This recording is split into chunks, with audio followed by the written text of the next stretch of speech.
চট্টগ্রাম হাটহাজারীর বুকে শুয়ে রয়েছেন হজরত সৈয়দ আজিজুল হক শের বাংলা রহমতুল্লাহি আলাই, যাকে ইমাম আহলে সুন্নাত এবং শের বাংলা নামে সবাই চেনেন।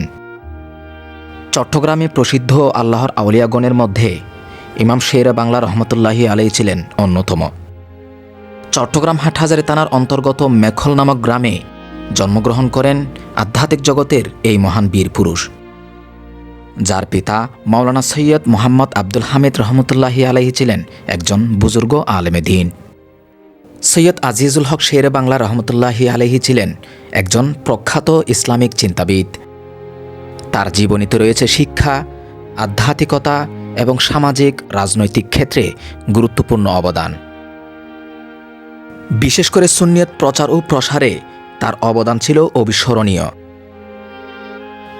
চট্টগ্রাম ও তার আশেপাশের অঞ্চলে সুন্নিয়ত প্রচার করতে গিয়ে তিনি কঠিন পরিস্থিতির মোকাবেলা করেন। কোরআন সুন্নাহর গভীর পাণ্ডিত্য থাকায় তিনি বারবার মোনাজারার মাধ্যমে বাতিলদেরকে পরাজিত করতেন। হজরত সৈয়দ আজিজুল হক রহমতুল্লাহি আলাইহিকে সবাই শেরে বাংলা হিসেবেই চিনেন। চট্টগ্রাম আন্দরকিল্লা শাহী জামে মসজিদে কাদিয়ানীদের বিরুদ্ধে একটি ঐতিহাসিক মোনাজারায় অংশগ্রহণ করে শের বাংলা রহমতুল্লাহি আলাইহি জয়লাভ করেন। সেখানে উপস্থিত আলেম উলামা এবং ব্রিটিশ সরকার কর্তৃক তাকে ফখরে বাংলা উপাধিতে ভূষিত করা হয়। পরবর্তীতে বাংলাদেশের উলামায়ে কেরাম তাকে শেরে বাংলা উপাধিতে ভূষিত করেন, যার অর্থ বাংলার বাঘ। সামাজিক ও রাজনৈতিক অঙ্গনেও তার অবদান ছিল অবিস্মরণীয়।